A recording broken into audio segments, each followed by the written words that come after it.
So I was watching a little bit of Netflix over the weekend. Really interesting program called Pound Menu. Million Pound Menu, based in the UK. And I love anything to do with food channels, all that sort of stuff. But it was really interesting. So this program, it's budding entrepreneurs that they get to present, they get to cook for investors.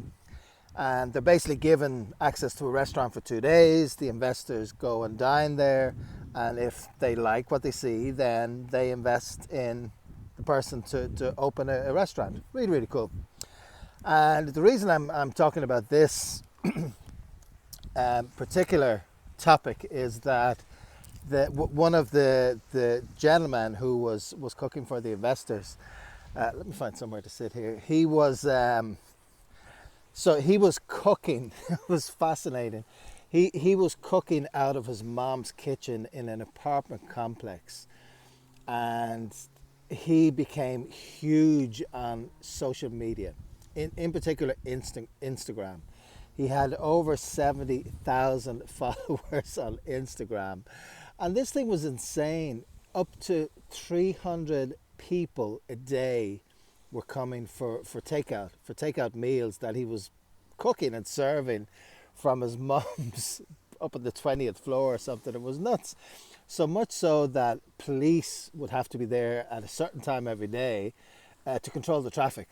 Because otherwise it was gridlock. You had 300 people pulling up in cars to collect this takeout food. And it was really interesting because when the investors got wind of this, when they heard about this, before they even tasted his food, they were offering to invest in him. And I was blown away. I'm like, wow. Because that kind of power on social media, it's priceless. You cannot put a price on it. And the investors knew what they were doing. This gentleman was absolute genius. And all he was doing was putting pictures of the food on Instagram.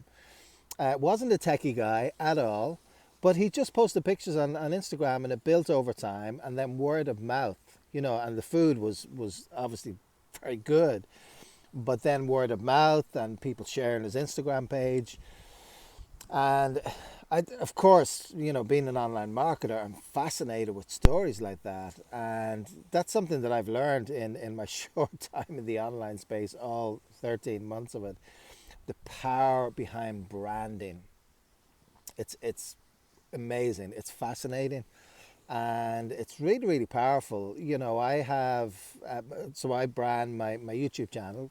You're watching this, and it's just fascinating to get into that and to start learning about it.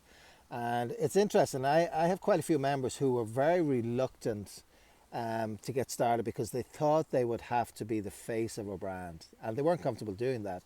They didn't want to show their face. They didn't want to appear on camera or pictures, and that's not the case. It's great that they asked me about it because I was able to reassure them you don't need to be.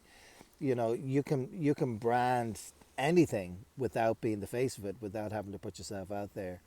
um, Gosh, I mean, look at extreme levels. Look at Nike. Look at Adidas. Who's the face behind those brands? I certainly don't know. Do you know? So it's really interesting. And again, the power of the internet and the power of social media.